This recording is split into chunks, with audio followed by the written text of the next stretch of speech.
This the moment you've been waiting for. This the moment where you're about to take over. And you don't get tired. You don't get tired. You got motion. That's why they can't fight the fight you fought and won. You're not afraid to go to war. You're not afraid to stand 10 toes down. That's why they can't walk a mile in your shoe. Turn them up, George. Listen to me. All right. So you ready? You ready, Freddy? Ready. All right. And so, guys, welcome to Real Talk. This is episode 2 of Real Talk. I want to thank everybody that watched the first episode, guys. First episode was really nice. We got 150 viewers in 48 hours. For all you 158 people, if y'all want me to get y'all something from the store, I'm on my way. Yeah. I thank you guys very much. Hey guys, this is episode 2. If you like the first episode, send it out, share it, like it, send it to people, that tell them what we got going and what we're doing. So today we got a special show. But before we start the show, I want to kind of talk about what Real Talk is. I think so. Real Talk, bro. So the reason we start Real Talk is to give opportunity to all those new talents that is been searching to, make their dream happen. That's why we're here. If you have any dream, if you have any idea, everything starts with an idea, and that's it. Paper, pencil, and bigger things happen. So if you have that on mind, Real Talk is the right place.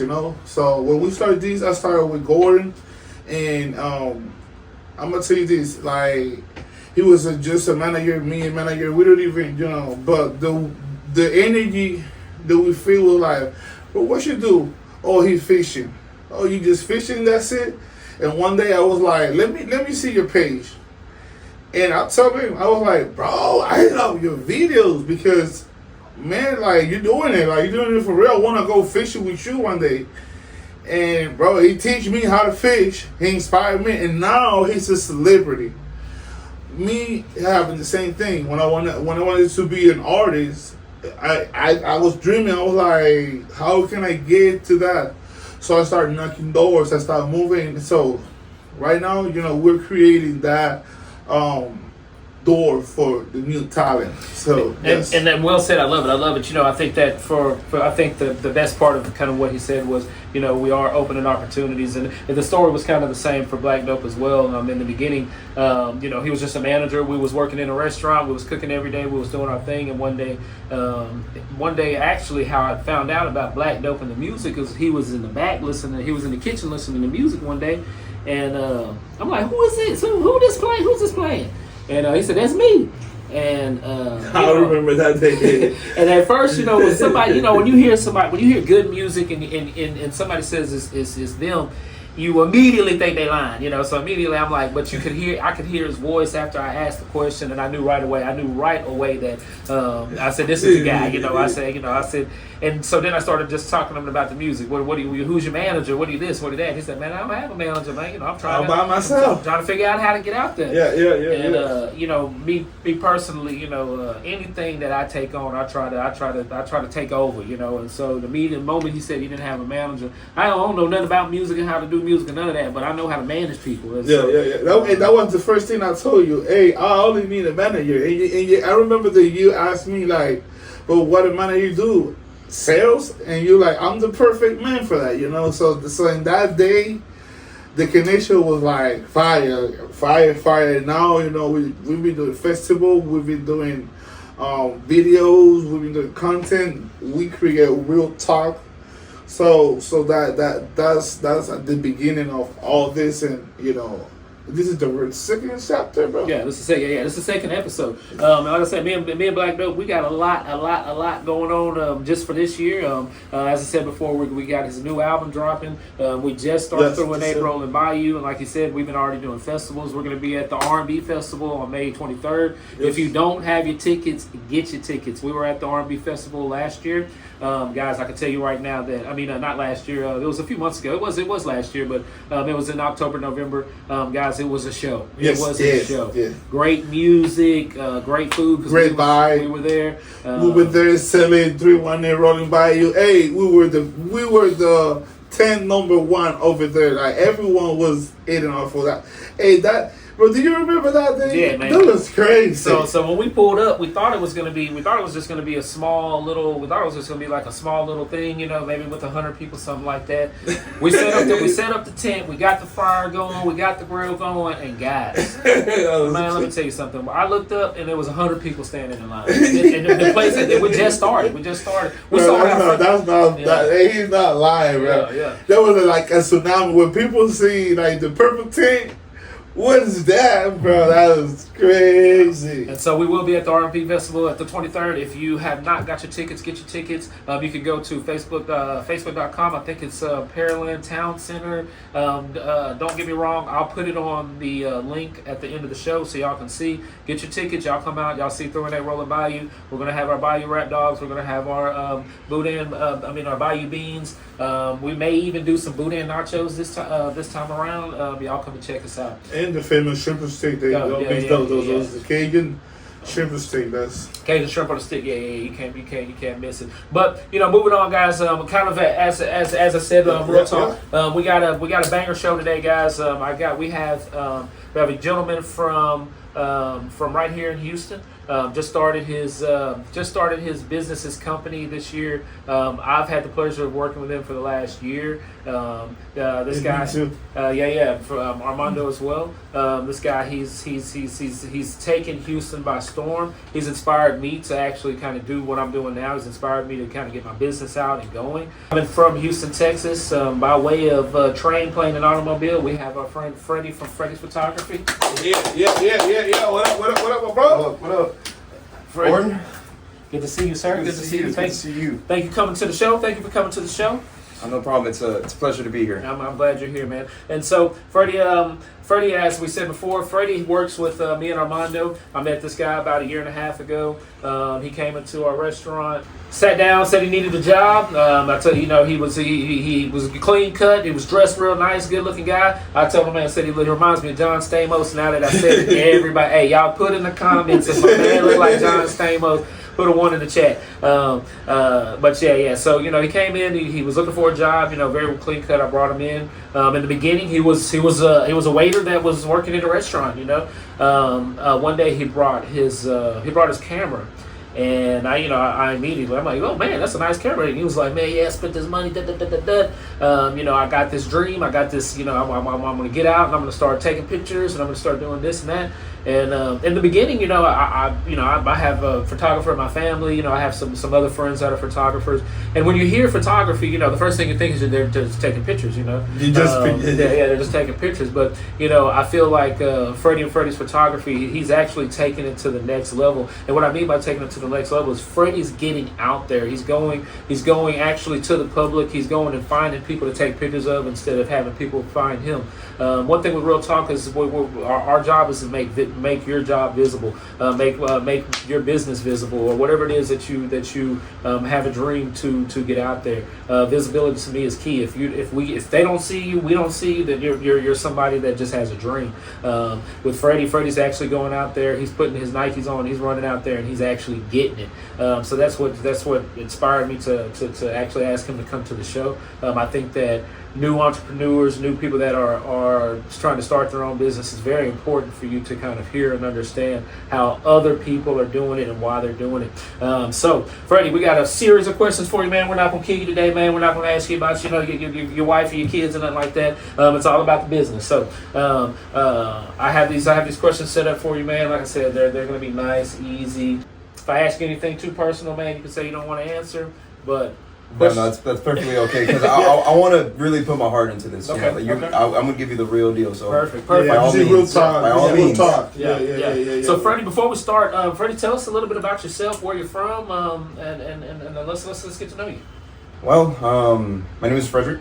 I came from Houston, born and raised. I've been here my whole life. Never really been outside of Houston. Only probably just stayed here most of the time.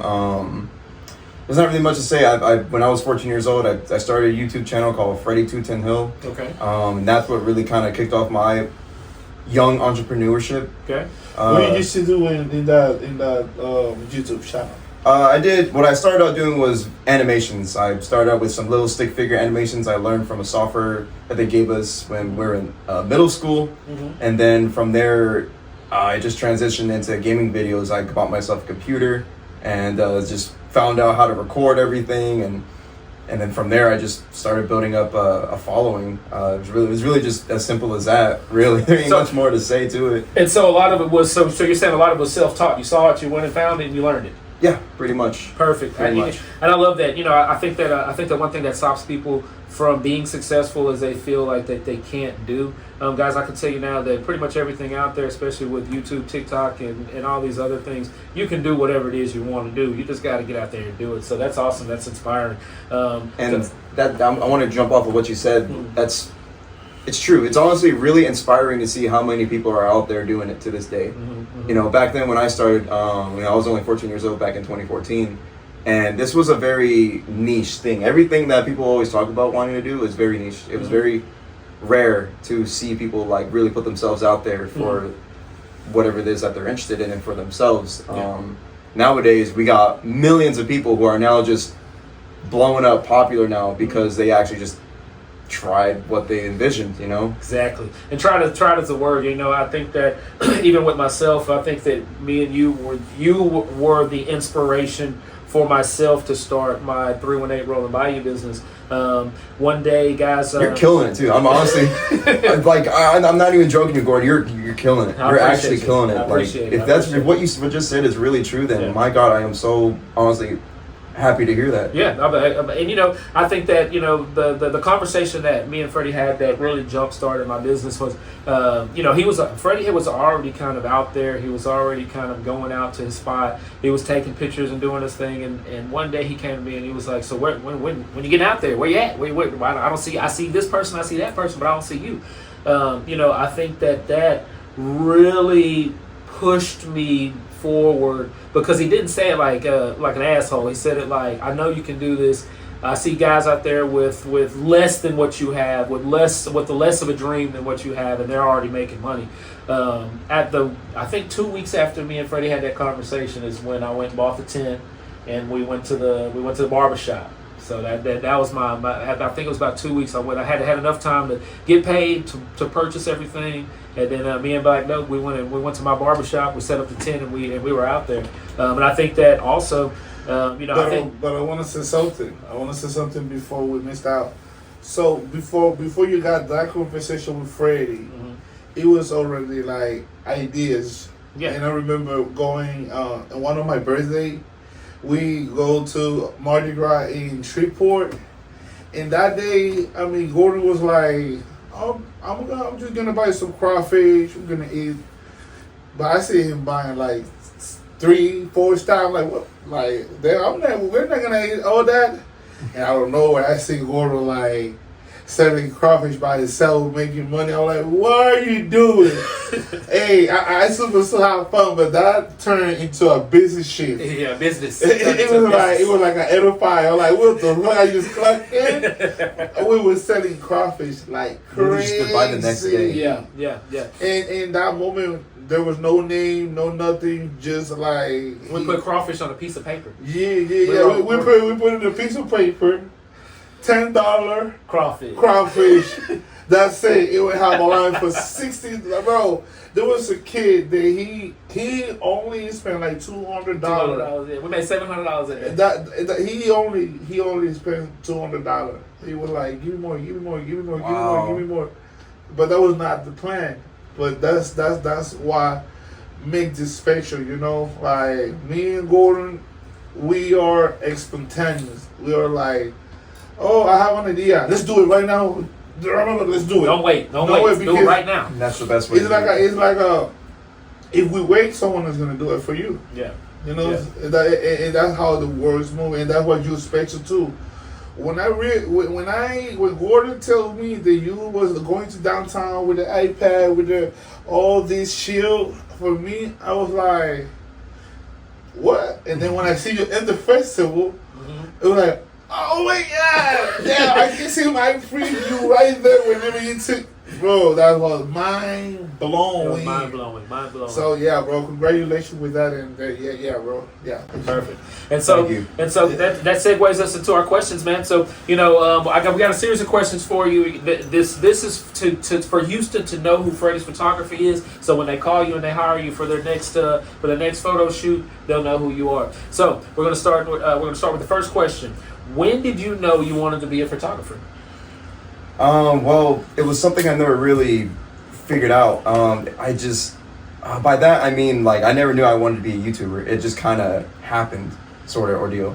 I honestly can't even remember. It just really just putting myself out there. I had a vision. I was working retail. I hated it. I despised it. And then one day I just left and I turned my back and never went back. But what I told myself is, look, I'm going to make it happen. I'm going to start something. I've been meaning to do this. I've been wanting to do this. So it all started as a vision. And whenever I left my retail position after working 4 years in it, I just said, you know what, let's make it happen. So I took my iPhone, literally just nothing fancy. I just took an iPhone that was straight in my pocket, and I said, I'm going to try to make money with this thing. And that's what I did. Wow. I went to a coffee shop one day with me and my buddy. I was mostly kind of following him around. I was depressed. I'm not going to lie. When you leave a big job like that and you lose all your income, it does a toll to you. You're not going to be happy. Yeah. But I was out there, just kind of figuring out what to do next. How am I going to do this? And somebody came up to me after the coffee shop. We were there for a couple of hours, and he kind of asked me. I guess he overheard me talking to my buddy about my videography business at the time, and that's when he asked me the question, hey man, do you do videos? Do you edit? And this and that. I said, yes sir, I do. Well, nice to meet you. My name is da da da da da. And then from there, it just became what it is now. I started out working for a moving company, and Beard Brothers, I'm going to say it. Thank you guys for supporting me. Shout out to those Beard years. Brothers. Shout out to Beard Brothers. But they're the ones who really started kickstarting this for me. So I started with an iPhone, filming for them, edited everything, and then from there I was filming for them in Houston one day, and I saw, help me out here. There was just the names of the people that were like on the side, like selling, like vendors. Vendors, okay, gotcha. But they weren't official vendors. They weren't like company vendors. They were just average people with a bucket and toys, selling out to kill kids in the park. And I kind of looked at that and thought to myself, if they can do that, why can't I do something else? And that's what really kind of inspired me to figure out what to do next from there. My buddy who I used to work with in retail, Cameron, thank you for kickstarting my career in this. I remember when me and him used to talk, he used to show me his digital cameras, which is what we're using right now to film with Sony A7 IV. He had one of his own. I came over, saw his collection of equipment, and I was like, man, dude, you can make money with this. And we just started working together. We went into this, it was nothing planned. It was just like, he's told me, okay, what do you want to do? I said, let's just take our cameras, go downtown, and see if we could just get ourselves out there. Not even make money. The idea of making money wasn't even within our head. But day one, I'm not even joking, day one of us going out there, it happened. We just went out there, we looked around, and the first person we saw, his name was Antoine. He's a guy with a giant snake that walks around in Houston. And I remember walking up to him and saying, hey man, it's a pretty cool snake. Can we take a picture of it for you? Like, oh, that would look so sick, this and that. We were just trying to promote on Instagram. That's it. Give you free pictures, follow our Instagram, book with us. And he saw us, and he saw something within us, and that's when he came up to us. He was like, you know what, I've been actually meeting a photographer. Nice to meet you, my name is Antoine. I actually, let people hold the snake for a price, and I think you guys will work well with me. I've been needing somebody to co-op with, you know? And that's when he literally just said all the ideas right then and there. He was like, all right, look, I'm going to pass this guy the snake, and then you're going to take a picture, charge him $10. All right, let's go. And I was just like, let's go. I'm not even joking. I turned around to my buddy. I was like, is he serious right now? He was not joking. He just turned around, passed the snake to somebody, and just... He took a picture. And then he he took money from the guy, and I was like, okay, let's do this. So then I just started taking some pictures, this and that. And I remember walking up to my first person trying to pitch to them, and they were like, oh, I show them the picture from the digital camera. They're like, oh, that's so nice, this and that.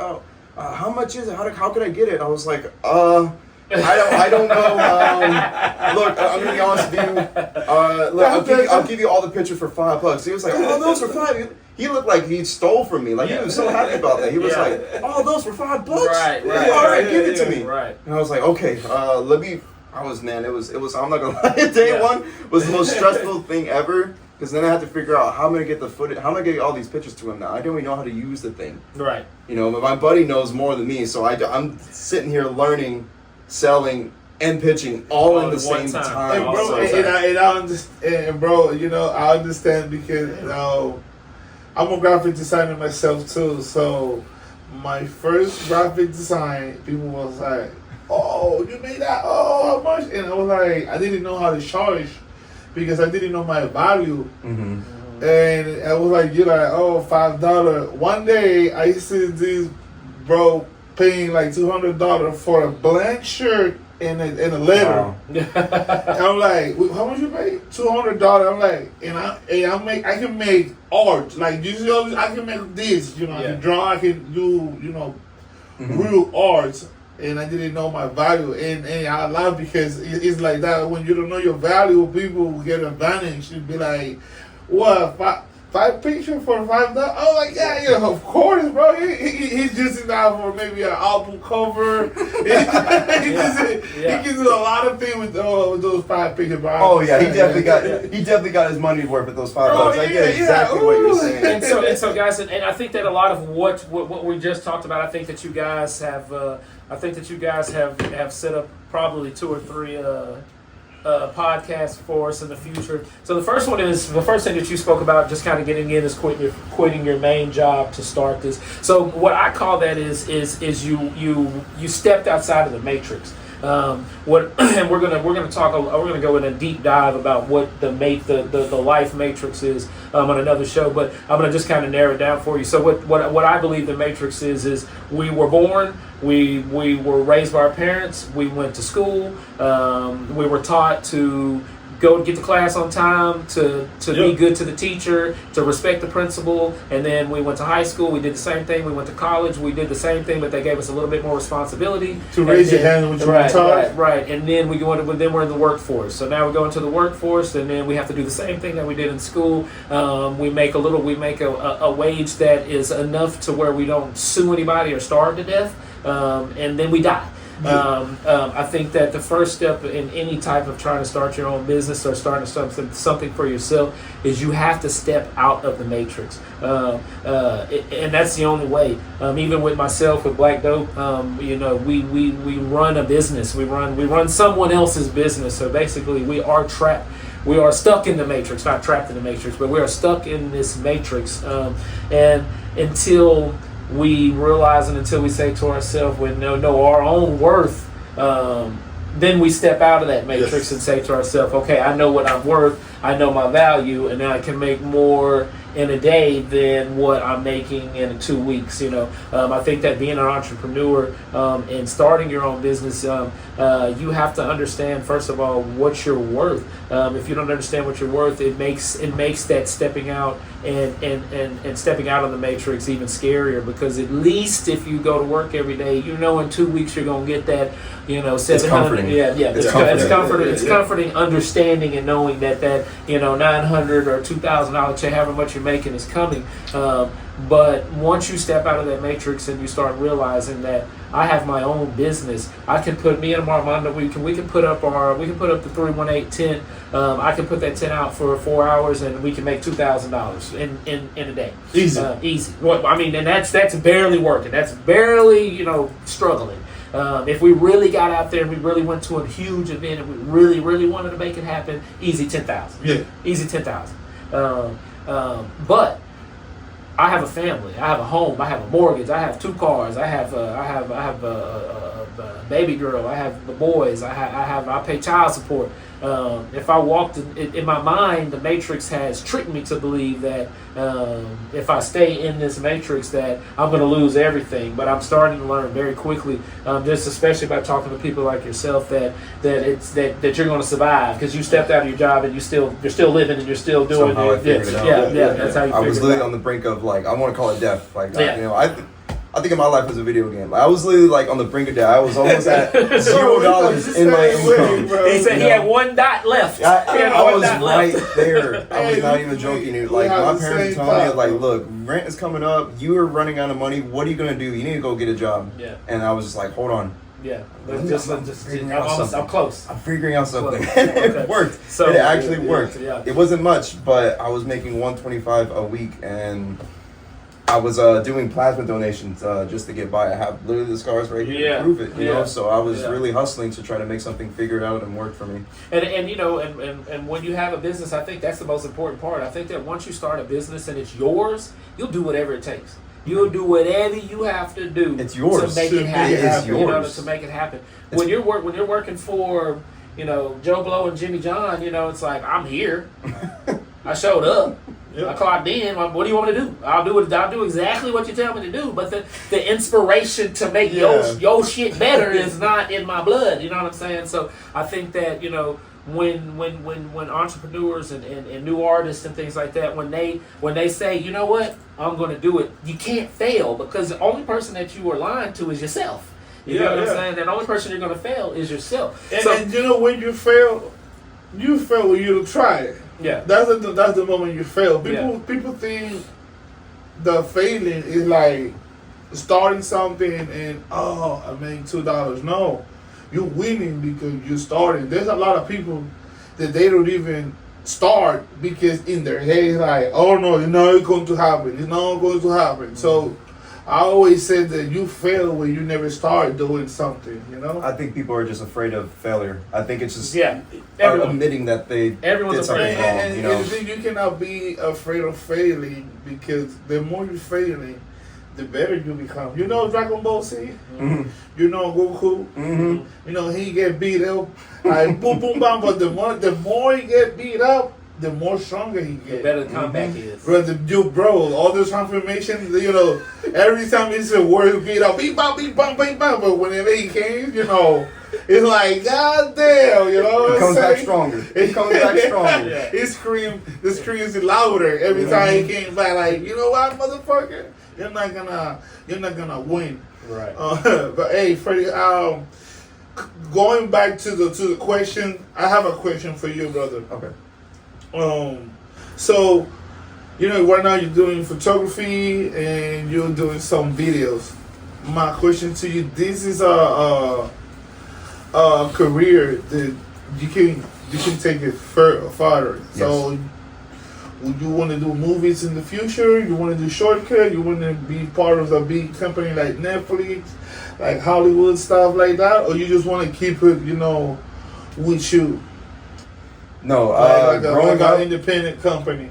I smell what you're stepping in, and I've grown up. I love movies. I mean, I've always just been inspired by movies. If you take the time to ever watch any of my personal YouTube channel, you'll see that in a lot of my intros, they are just literally a short film. It's a short film that brings. I'm a fan of movies too, bro. I love movies, and so to answer that question very quickly, yes, I have ideas myself that I want to make things in Houston. I've been brainstorming a lot about. Can you give us like a little bit, like what you're working on? Oh man, it's hard to. Just a little. Just a little. It's. I'll give you the theme. It's war. I'll give you the theme. It's war between gangs, but it's colored gangs, and I'm gonna stop right there. Okay. Stop right there. I'm drawing it down like shit. Now one of them. He did this right here. And since you get the idea of the way I preview my life, it's all kind of like a game, and that's kind of what it's gonna be filmed like. And I'm just gonna stop right there because it's something that's been going in my head in circles, and I just need to get it out. Don't give us too much. But what we were saying earlier is definitely true. I'm really hard on myself even before I even began. I'm like thinking to myself, like, is this even gonna look good?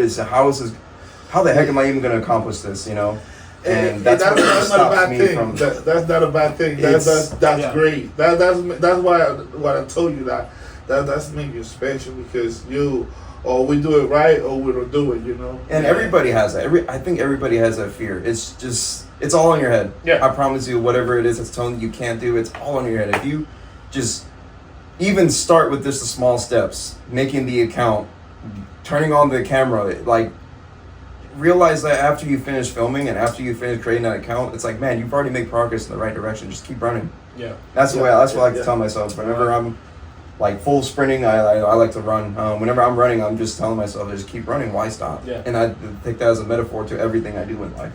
And that takes us to the next question, man. So, who in your life supports you the most in what you're doing right now? I'm gonna be honest. It's my girlfriend. She is my number one right now. She is always there for me. She doesn't think I'm crazy when I'm talking about these things to her, and I would put you guys next on the leaderboard from there. Okay. You guys have really been helping me out, keeping me afloat. Whatever I inspired you to do, that has been reflected right back to me. Okay. Because I have, for some reason, lost a lot of confidence in what I'm doing right now, because I'm just like kind of astonished by it. It's like, man, I started out with this phone and now I'm doing digital cameras out in the street of Houston, taking pictures of people, and like, what am I doing? You know,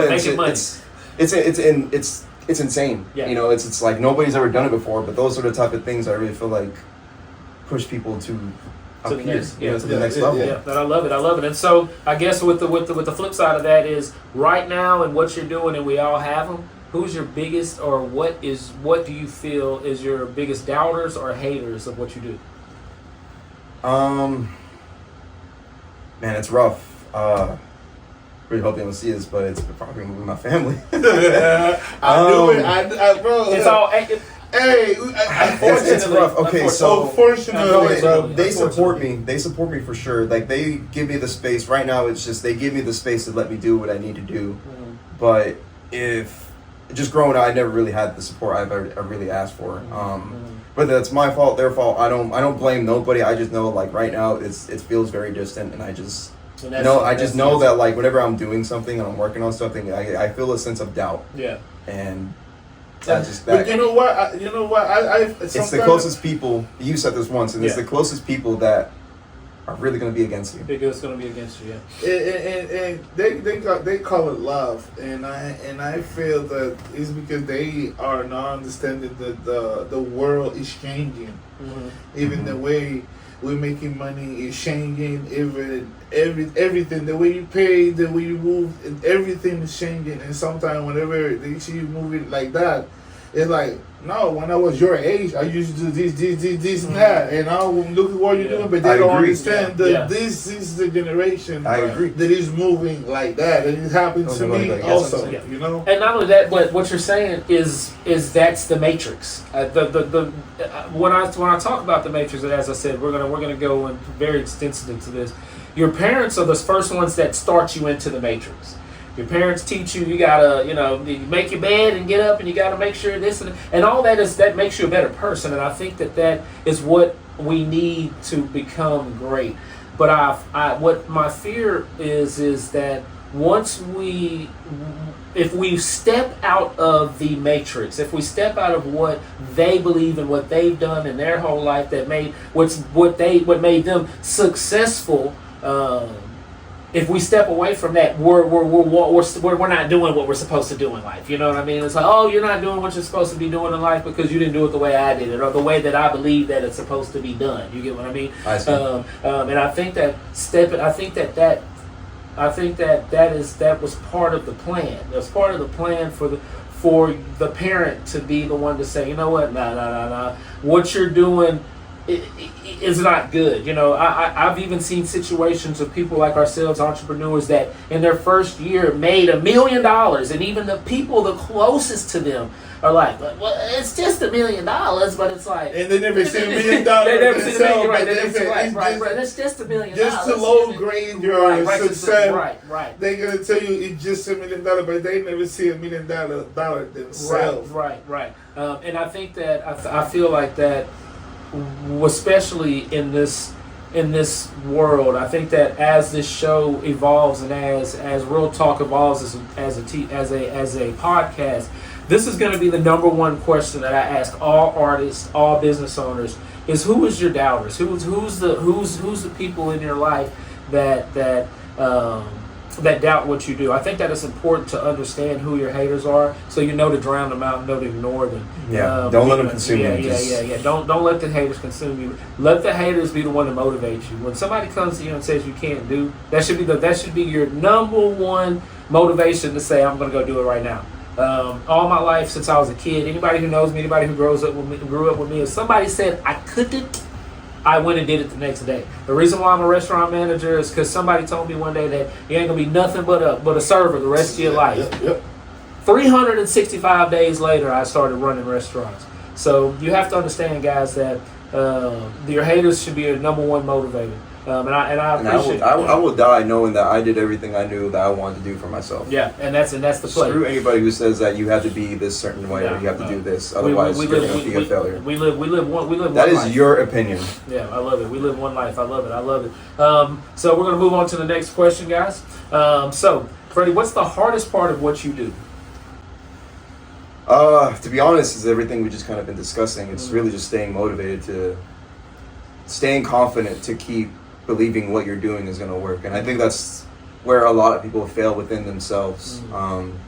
That's really it. It's whenever I tell myself, like, man, today I'm not feeling it, and I go out there and I at least try, I walk back with something every time. That's always a boost in confidence. Whenever you begin to sit around and you stay in one spot and you linger thinking if this is going to work or not, that's when you begin to lose. I feel like you begin to lose yourself. So that, I believe, is literally the hardest part of doing this. But besides that, it's also just like, man, getting yourself out there is very hard. I agree. You know, even with that's the hardest part of what we do. And I think that and this is what I feel. I struggle with conversation too. Like, I just think, like, you speak so well, Gordon. Can I just give you props? He can sell to anybody, and I wish I had that kind of vocals whenever I'm out there. Water to a fish. You're surrounded by water, but this water. Like, when I'm out there, I just sometimes literally think to myself, what would Gordon say in this situation? Because you just know how to really talk yourself out of anything, or talk your way through it, and that's kind of where I really begin to struggle. Is like, I just need to have better confidence in my speech. I know how to talk. I'm talking just fine. You speak just fine. You just speak just fine. But it's really just a confidence in that. And you know what? And what you say is, for me, it shocked me because you are raised and born in Houston, and the way you said, like, the way I talk is fine, is like sometimes you doubt of the way you're speaking. And me, I have the same way in Spanish. When I speak in Spanish, I'm like, did I say it right? Did I? Yeah, because you spoke Spanish first language. Yeah, that's yes. And also, but in English, it's different. In English, me is like, I need to get to this part of the conversation, to this how I'm gonna do it. So I have two different processes, like speaking. Sometimes I first start think in Spanish, and then I speak in English, or I just speak just think in English only, and whatever I say, if it's good or right, it depends on the energy, Like, but, so it just feels like a requirement, right? Yeah. Like, it feels like I need to learn English to the best of the ability so that I could really get myself out there. But I'm understanding you. Yeah. Everything you just said, I understand you. And we talked about that in the last chapter, the first chapter because the first one was like, when I came from Puerto Rico to Houston, it was only Spanish, nothing English. But when I have that opportunity to, like, it's like, or you stay here or you learn English and this door is gonna open and look at what is there, And I was like, what? I learned English in 1 year. I want it all. What? Stay here? No. I want to be there. So it's curious, and something that I want to say also. And I've been wanting to say this before we finish. Is like, bro. And I told this to Gordon one day. Sometimes we waiting sometimes we're waiting $1 million to be happy and to enjoy the process. Sometimes we're waiting to, because we don't have 1 million views. Because I'm not a friend of Will Smith or some shit like that. I'm not gonna be happy.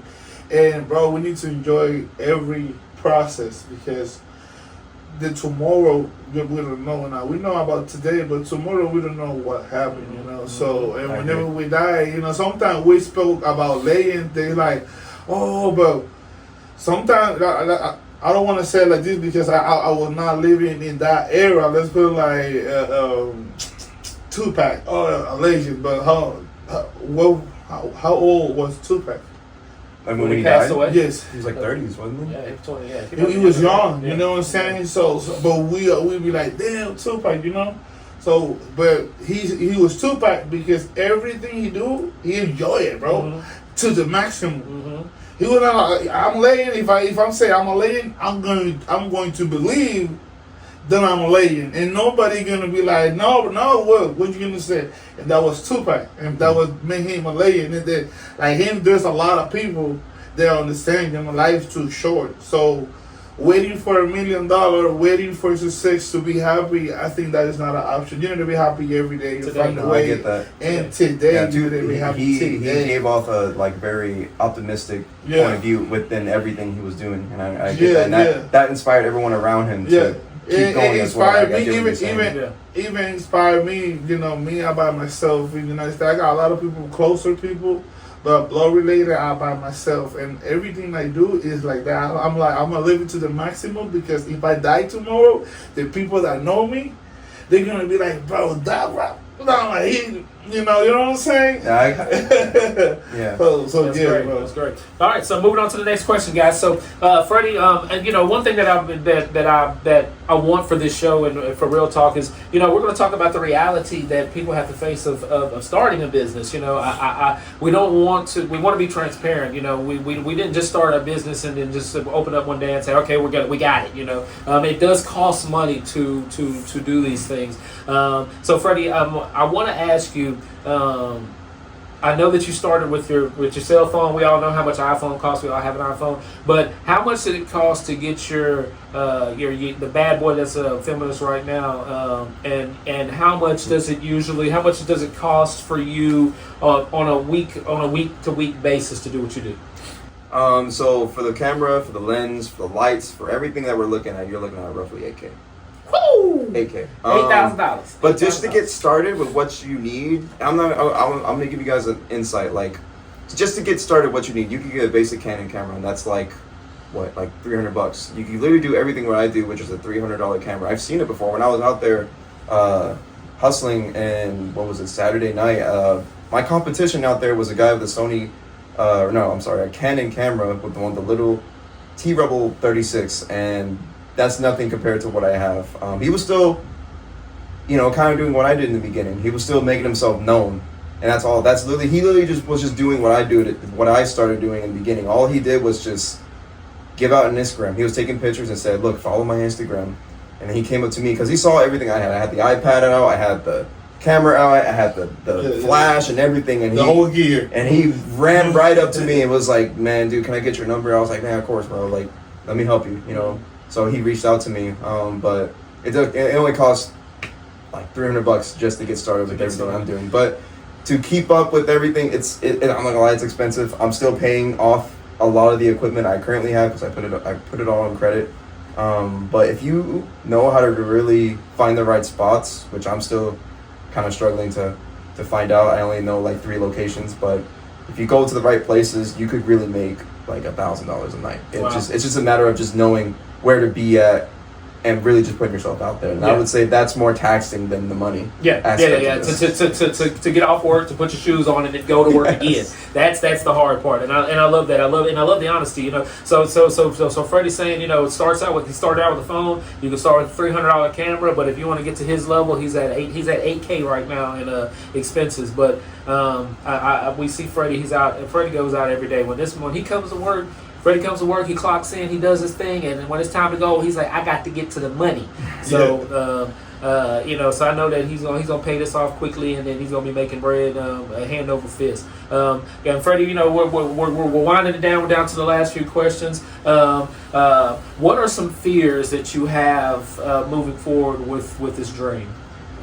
It's something that I know you also have a question to your own entrepreneurship. Is it gonna work? Mm-hmm. It's just a matter of self-confidence type of thing. It's like, am I really gonna be able to beat all the other people who are already have something out there? Am I gonna be able to do this? Am I gonna be able to do that? It's really hard to figure out to do everything alone, and that's kind of my biggest that was a question, like difficulty, fear, right? Yeah.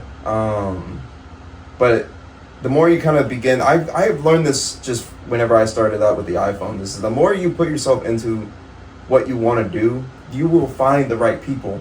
And I found my people, and I know I'm going to find more people. We're going to find more people who's going to help us along with the journey. The more we put ourselves and keep on doing it. Yeah. So it's all in your head. It's all in my head. Perfect. That's really it. And I want to reflect that question right back to you before we end off. Okay. With your 318 rolling by you, like, what is your current difficulties, current objectives? The current the objective for 318 is to be the #1 Cajun restaurant in Houston. We just started this year, guys. I'm from Louisiana. We do real Cajun, real authentic Cajun food. I got the recipes from my father. I got the recipes from my mother. I got the recipes from my grandparents. All the gravy, everything that we're going to make is going to be hand scratched. Right now, we can come to your house. We can pull up to your business. We do bacon wrapped hot dogs. We do fish on a stick, shrimp on a stick. Honestly, me and this man here, we can make anything that you really want, and it's good, and it's going to be good. It's really good. Some difficulties I think that I'm facing is kind of like yourself. I think that with us being a new nobody, we're just a new restaurant. We're somebody that said we got something and we can do it well. Unfortunately, in this world, there's a million people that say that they have something, and there's a million people that say they do it well. We've all been victims of hiring somebody and they come out and they say they're going to do a great job and it's trash. So I think that the biggest difficulty is just explaining and convincing the world that 318 Rolling Bayou is going to be the best Cajun restaurant in Houston, and we're going to keep going out there. We're going to keep pushing. We're going to keep cooking until until the masses say, "Damn, these boys can cook." Some fears of mine. I think that the greatest fear of mine with what we do is hurting somebody. I think that I've been in the food service industry my entire life, 23 years. I started as a busboy, worked my way up to owner now. I'm a general manager of a restaurant for Red Robin, and I take pride in knowing and understanding and being a restaurateur. Understanding the laws, understanding food safety, understanding how to keep the population safe from being hurt. I've never ever had any situation where I've ever put anybody in harm's way, but I think that my greatest fear is something going wrong or something out of my control and and harming somebody. So as long as I keep my 23 years and make sure that I'm doing what I'm doing, I'm making sure I'm tipping everything every 30 minutes, we're making sure that our food is safe, and we know how to label, we know how to date, we know how to do all of these things, so we take our experience and we ensure that what we do is great. But yeah, I mean that was a great question, and that's always been my fear in food service. I think I've never had any fear beyond that. I think that anything else I can take on, I can hire new people, I can sell fish to water, I can whatever it is I need to do to be successful. But to harm someone else's mother, father, grandmother, auntie, cousin, something like that, and have that on my conscience, I couldn't do it. I have my own family to be worried about, and I couldn't live that like that. So I thank you for that question. That was a great question. Me following the question, he mostly answered in the food side. Yeah, like my biggest fear is killing someone, and like him, I've been in the. What about in your rap career? Yeah. I'm about to do the rap career right now, but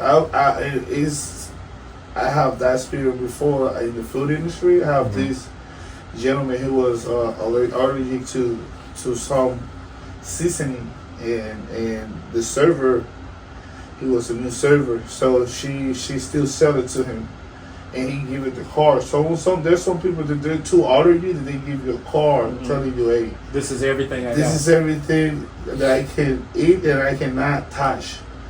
Even with the card, the server, still, sell it to him. Wow.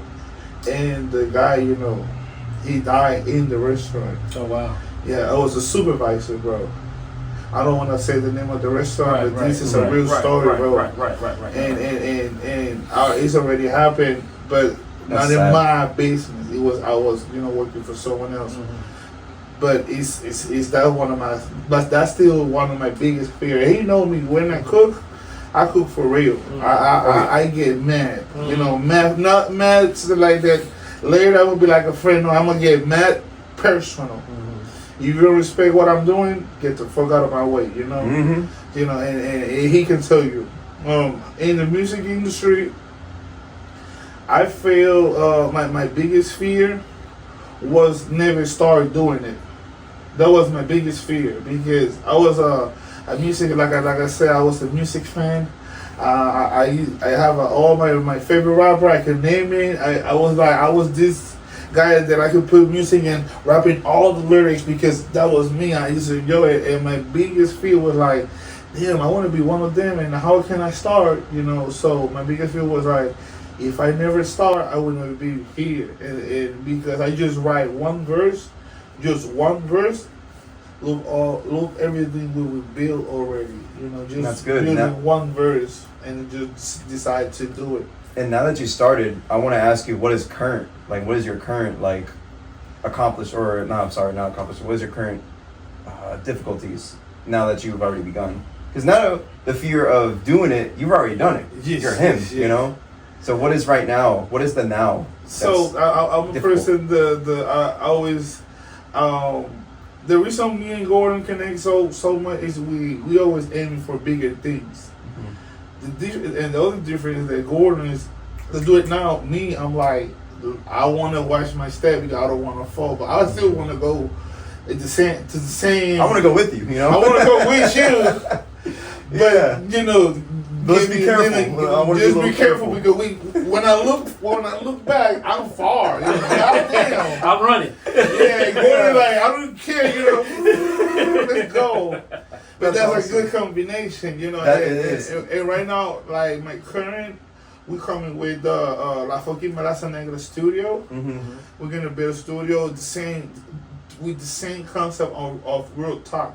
I want to build a studio so that people can go there with any ideas, and we're gonna make it happen. And you're already part of it. You're gonna be the camera. Yeah. We've been talking so much, and now that you're here, I'm like, bro, you're part of it. So, we're gonna build a studio where we can shoot videos, take a picture, graphic design. You can record. We're gonna make the beat. We're gonna master. We can promote. We're gonna move it. We're gonna do everything. Our studio if you want to be an artist, we're gonna make you an artist. If you want to be an entrepreneur, we're gonna make you an entrepreneur. If you want to do a big event, we're gonna make it happen. That's what I'm saying. The slogan is we're gonna make it happen. No matter what, because for me, like I said in the other podcast, the only impossible thing is breathing out of the water, and soon I think they're gonna find it and fly. Other than that, or man giving the birds a shit like that, But other than that, everything is possible, bro. Yeah. If you got it here, if you say, "Hey, I feel I can do it," you're gonna do it. Trust me. I'm speaking English. You understand me? Yeah. Yep. And there was a time that in my head, nothing, like not even like when I said nothing, it's like when you go to the supermarket and you talk to someone that he don't speak Spanish. What he do? No, me hable. It's like they don't even want to try. They don't even want to try to understand. And you try to speak Spanish to them, and they don't even want to try. I was that person. Yeah. You talk to me in English, like, oh, okay, what the fuck did you do? Let me go. I don't know. They trying to do something to me. I was that person. So I just broke that glass, and like I said, I see the door, and I'm like, you know what? I'm gonna keep moving forward. But yes, that's where I'm at in the music right now. We're gonna create the best studio in Houston, and bro, we That have is awesome. The fact that you were able to learn a language in 1 year, can I tell you how like inspiring that is? That is insane that you were able to do that. And that to me, that tells you you're able to do something and just say, well, that was kind of easy. What's next? Because learning a language is no joke. Even me, when I speak with the people, I'm like, bro, that's easy, bro. Like I learned it. Like even me, when I start to explain to them, the face like. No, let me. Even to my brother, I bring my brother to Houston one time. I'm like, bro, I got the key. I know how to learn English quick. I did it in 1 year. He was like, bro, I've been 10 years and nothing. It doesn't work on me. So so I guess my passion, helped me to achieve that. Very inspiring. Well, guys, Freddy. Real Talk will be dropping our new Instagram coming soon. We'll also be dropping a Real Talk Facebook. We'll be dropping a Real Talk TikTok as well. We're about to blow this thing up. Our studio is going to be evolving here. The next week you're going to see it a little bit different, and the week after that we're going to be doing some more stuff. So, guys, we're going to take this thing to the next level. Our next episode, we have an artist that's going to be coming in. Yes, I was about to. So in the next episode, we about to have a big artist from Houston named Lucy 93. He just dropped a new single, Talk Too Much. He hit me.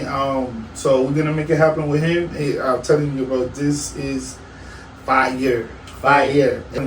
Yeah.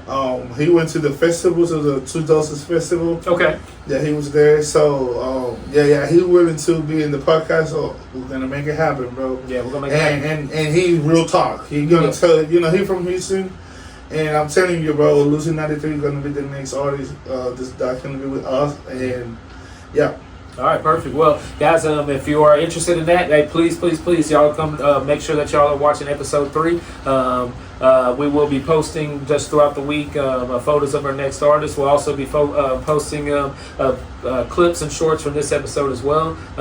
Make sure that you go onto YouTube on another fishing channel. We'll be posting it there. We'll be posting it on Freddy's socials, and we'll also be posting it on Black Doe socials all week, so you can't miss the episode. I thank everybody for coming in. Freddy, I thank you so much for joining the show.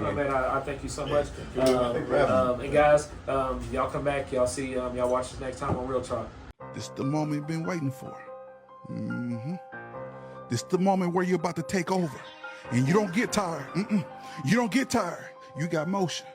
That's why they can't fight the fight you fought and won. You're not afraid to go to war. You're not afraid to stand 10 toes down. That's why they can't walk a mile in your shoe. Turn them up, George. Listen to me. Yep. That was great.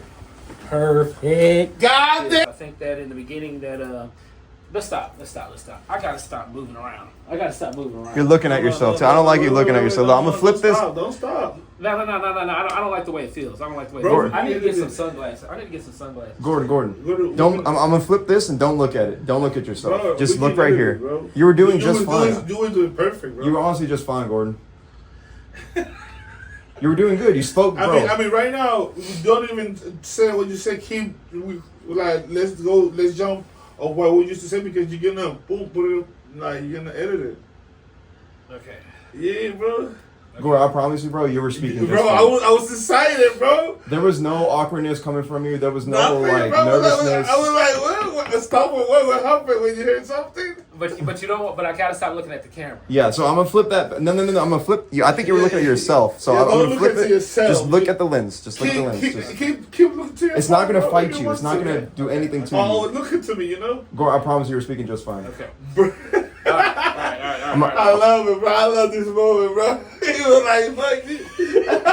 In front of a million people. Fuck this shit. Stop. Cut. All right, we're done now. Bro, what you doing? The podcast ends here. All right. So we're gonna keep going where we were. We're gonna keep going where we were.